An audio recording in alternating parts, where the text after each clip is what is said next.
আসসালামু আলাইকুম everyone, I hope সবাই ভালো আছেন।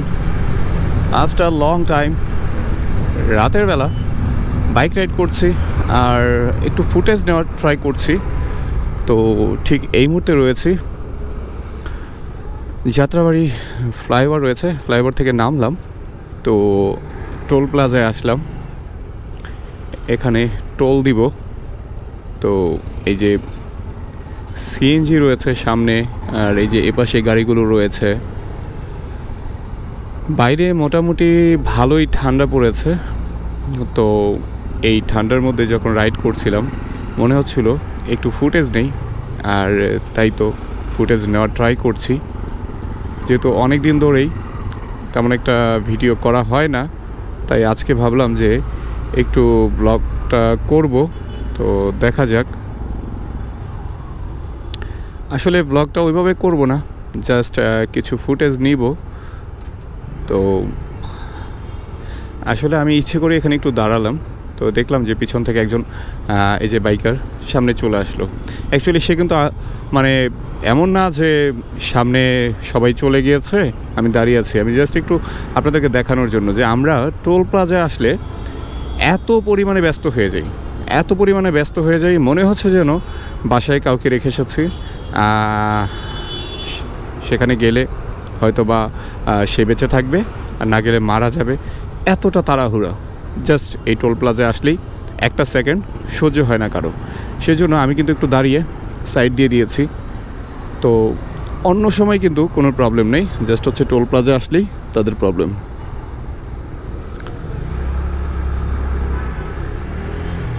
তো যেটা বলছিলাম, এই যে এখান থেকে একটা এক্সট্রা সুবিধা রয়েছে কিউআর কোড। যাদের এতটা তাড়াহুড়া তারা এই কিউআর কোডটা করে নেবেন, তাহলে আপনাদের আর এরকম তাড়াহুড়া করতে হবে না টোল প্লাজায় এসে।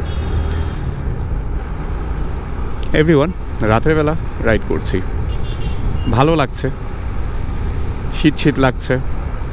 আস্তে আস্তে রাইড করছি, কারণ বেশি জোরে রাইড করলে ঠান্ডা লেগে যেতে পারে। যেহেতু সেরকম কোনো প্রিপারেশন ছিল না যে আজকে রাতে রাইড করব, তো যেহেতু রাত হয়ে গিয়েছে তাই একটু ভিডিওটা করার চেষ্টা করছি। এখন রয়েছি যাত্রাবাড়ি পার হয়ে, এটাকে কি বলে, কাজলা। ইয়েস। তো এই রাস্তাটা কিন্তু অনেকটা বিজি, অলওয়েজ বিজি থাকে।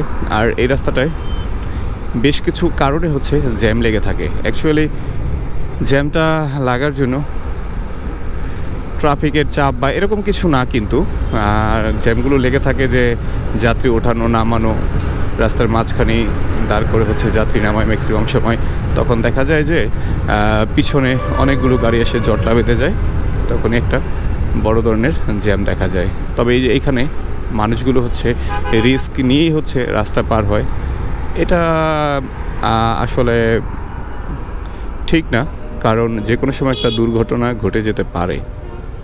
তো রিকোয়েস্ট থাকবে যারা এরকম রাস্তার মাঝখান দিয়ে পার হন রাতের বেলা, অনেক সময় বিপরীত দিকের গাড়ির যে আলোর রিফ্লেকটিভ রয়েছে সেটার কারণে কিন্তু অনেক সময় বোঝা যায় না যে এই দিক দিয়ে মানে কেউ পার হচ্ছে কিনা। তো অনেক সময় দুর্ঘটনার সম্মুখীন হতে পারেন, তাই এই জায়গাগুলো অ্যাভয়েড করে যে ওভারব্রিজ রয়েছে বা যেখানে জেব্রা ক্রসিং রয়েছে সেগুলো ব্যবহার করে রাস্তা পার হয় উত্তম বলে আমি মনে করি।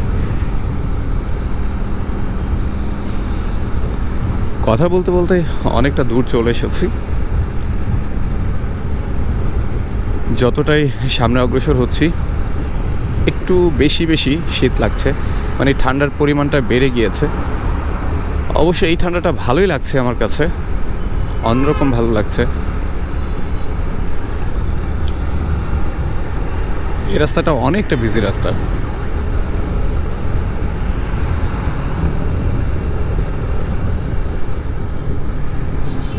এই যে বিপরীত দিক থেকে যে গাড়িগুলো আসছে আমি আপনাদেরকে একটু দেখাই। বিপরীত দিকে লাইটগুলো যখন চোখে পড়ে তখন কিন্তু আপনি সামনে কি অবস্থা বা কেউ রাস্তা পার হচ্ছে কিনা অনেক সময় সেটা কিন্তু বোঝা যায় না। তাই যারা এই রাস্তাগুলো দিয়ে রাতের বেলা পার হচ্ছেন, না পার হওয়াটাই উত্তম আমি মনে করি।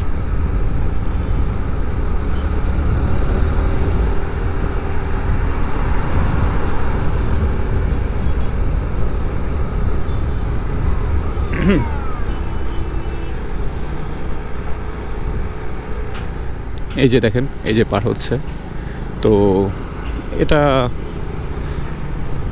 খুব রিস্ক। আসলে মানুষের কোনো জীবনের মায়া নেই বা কোনো কিছুকে ভয়ও করে না।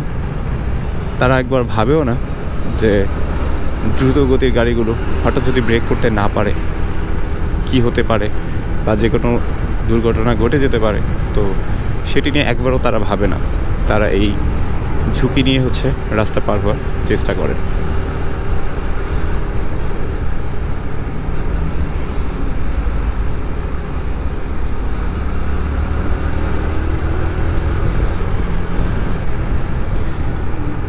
এটি কিন্তু মূলত ঢাকা চট্টগ্রাম হাইওয়ে। তো যারা কুমিল্লা চট্টগ্রাম যাতায়াত করেন তারা জানেন এই রাস্তায় কিন্তু রাতের বেলা অনেকটা জ্যাম পড়ে থাকে, কারণ রাতে গাড়ির অনেক চাপ থাকে।